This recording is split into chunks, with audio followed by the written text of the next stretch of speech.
Hello everyone, this is video number 17 on marketing and today our topic is SWOT analysis. The SWOT stands for strength, weakness, opportunities and threat. Strength ताकत, weakness कमज़ोरी, opportunities मौके and threats खतरात. SWOT analysis is a strategic planning technique used to help a person or organization identify strength, weaknesses, opportunities and threat related to the business. SWOT analysis basically एक strategic planning technique है जो help करती है किसी शख्स को या organisation को आइडेंटिफाई करने में, जानने में उसकी स्ट्रेंथ, उसकी ताकत क्या क्या है, उसकी वीकनेस, उसकी कमज़ोरी क्या क्या है, अपॉर्चुनिटीज़ एंड थ्रेट्स, उसके लिए कौन कौन से मौके और ख़तरात मुहैया हैं इन्वायरमेंट के अंदर जो बिज़नेस से रिलेटेड हैं.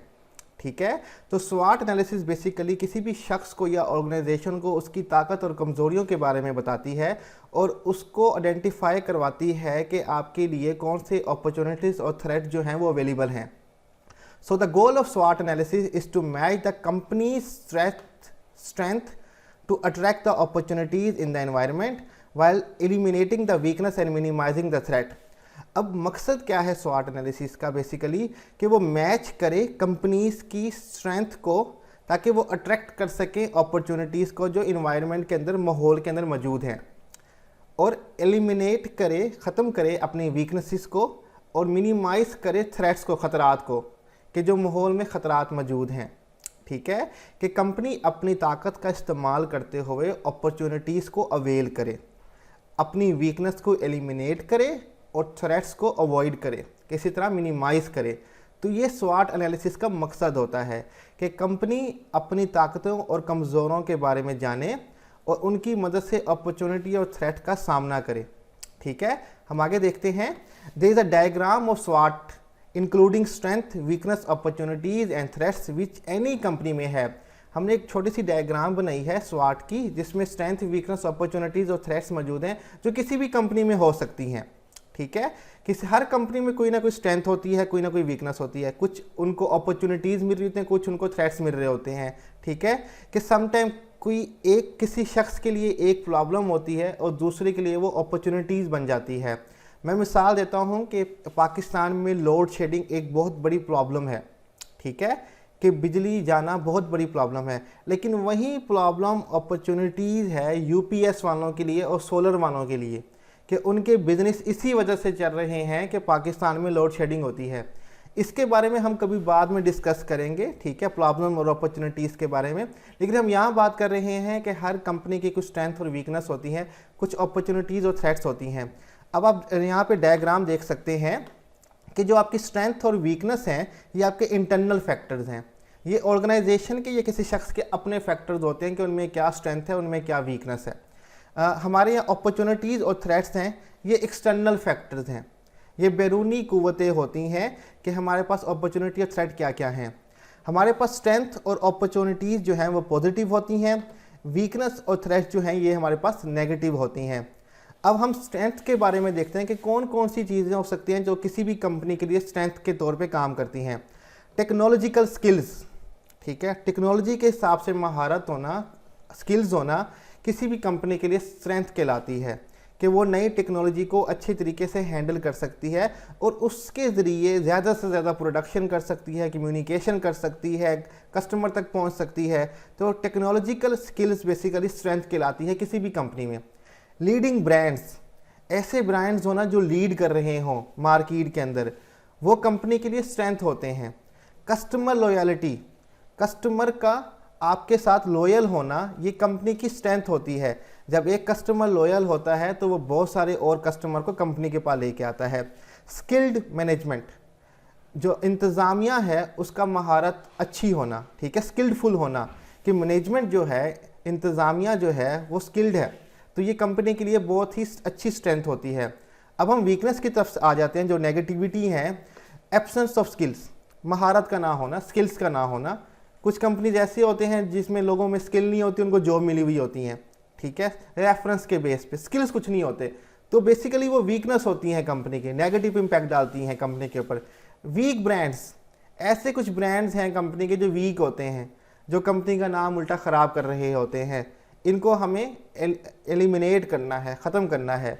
लो रिटेंशन, कस्टमर का रिटेन ना रहना, बरकरार ना रहना कंपनी के लिए वीकनेस कहलाती है कि कस्टमर आपके पास लॉयल नहीं है। जब आपके पास वीक ब्रांड होंगे, स्किल्स आपके अच्छे नहीं होंगे, तो कस्टमर रिटेन नहीं करेंगे आपके पास। पुअर मैनेजमेंट, इंतज़ामिया का बुरा होना, ये भी वीकनेस कहलाती है। तो हमें अपनी स्ट्रेंथ का इस्तेमाल करना है और वीकनेस को एलिमिनेट करना है। अब अपॉर्चुनिटीज़ हमारे पास क्या क्या अवेलेबल हो सकती है मार्केट के अंदर। सबसे पहले हमारे पास है चेंजिंग टेस्ट ऑफ कस्टमर, कि कस्टमर का तब्दील होता हुआ टेस्ट।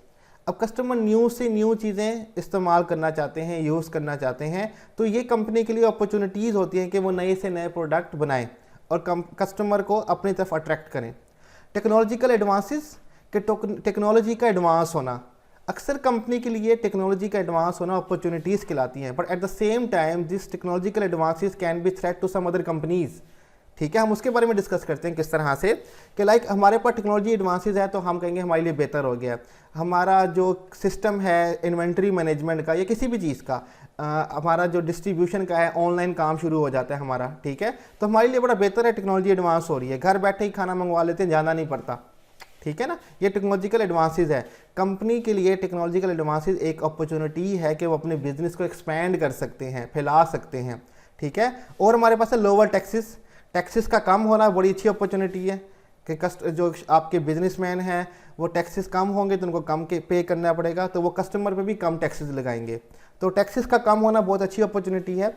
न्यू डिस्ट्रीब्यूशन चैनल, नए डिस्ट्रीब्यूशन चैनल्स का आ जाना, जैसे मैंने बात की ऑनलाइन आजकल काम कर रहा है हमारा, कि घर बैठे ही आप कोई भी चीज़ मंगवा सकते हैं। हमारे पास बहुत सारी न्यू डिस्ट्रीब्यूशन चैनल्स आए हुए हैं जो कि प्रोडक्ट को यहाँ से वहाँ पहुँचाते हैं। मैं फूड की बात कर लेता हूँ तो हमारे पास फूड पांडा है पड़ा। ठीक है, तो न्यू डिस्ट्रीब्यूशन चैनल हमारे लिए अपॉर्चुनिटी हो सकता है। अब हम थ्रेट की बात करते हैं। थ्रेट में आप देख सकते हैं टेक्नोलॉजिकल एडवांसेस, टेक्नोलॉजी का एडवांस होना थ्रेट भी होता है किसी कंपनी के लिए। मैं मिसाल देता हूं अमेरिका की, कि वहाँ पे जो आपके रिटेलर हैं बुक्स शॉप के, उनका बिजनेस ख़त्म हो गया ऑलमोस्ट अमेज़ोन की वजह से, कि टेक्नोलॉजी एडवांस हुई, आपके पास इंटरनेट की अवेलेबिलिटी है, आप अमेज़ोन ने इंटरनेट के थ्रू बुक्स बेचना स्टार्ट कर दी। ठीक है, और जो बेचारे बुक रिटेलर थे वो टेक्नोलॉजी का इस्तेमाल नहीं कर पाए, उनके लिए वो थ्रेट साबित हुआ कि उनकी दुकानों का काम, रिटेल शॉप्स का काम ऑलमोस्ट ख़त्म हो गया।